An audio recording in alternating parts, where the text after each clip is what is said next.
মর্মান্তিক দুর্ঘটনা। এই সে আমার ভাইপো। আমরা ছোট থেকে পোকায়া বান্দর বলতাম।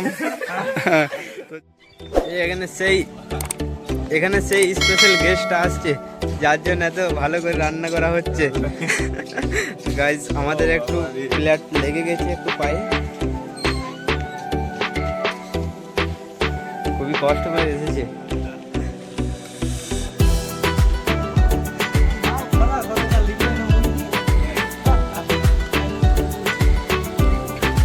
এই ব্যাপারে তুমি কি বলতে চাও? কোথায় কোথায় মাংস হচ্ছে?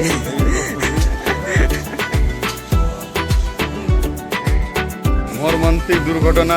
এই সে আমার ভাইপো অ্যাক্সিডেন্ট হাত থেকে খুব জোরে বেঁচে গিয়েছে। হ্যাঁ, এখন পায়ের অবস্থা খুবই খারাপ, খুবই খারাপ। প্রাণে বেঁচে গিয়েছে। আমাদের জয়গুর টিমের সদস্য অলরাউন্ডার বিনয় ধীবর, ঠিক আছে, মুচকি হাসি দিচ্ছে। দেখো, এত বেঁচে গেছে তবুও ছেলেটা হাসছে কেমন। আমরা ছোট থেকে পোকায়া বান্দর বলতাম। তো যাই হোক, বান্দর কখনো কুয়াল যখন থাকে না, আপনারা তার জল জীবন্ত প্রমাণ দেখতে পাচ্ছেন। লেগে গেছে কত।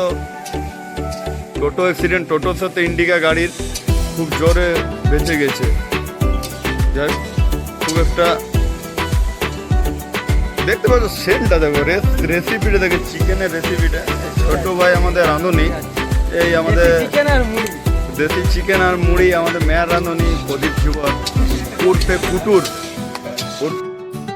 গুড মর্নিং বন্ধুরা। আজকে আমি আবার পুনর্জন্ম পেয়েছি। আমার এক বড় দুর্ঘটনায় আমি খুব জোর বেঁচে গেছি। টোটোর সাথে 4 চাকার মর্মান্তিক দুর্ঘটনা। আমার পায়েও লেগেছে। তাই আমার এই ছোট্ট ভাইকে নিয়ে যাচ্ছি, বন্ধু না আমার ভাই। তো ব্যাপার হচ্ছে, এখন আমি সালসা হসপিটালে যাচ্ছি সেলাইটা খোলানোর জন্য। তো ওইটা কাটার সময় বাজবে, গার বাজবে মানে ভাই। অল্প বিরিয়া বুঝলে, ওইটা ভিড়া হবে কি?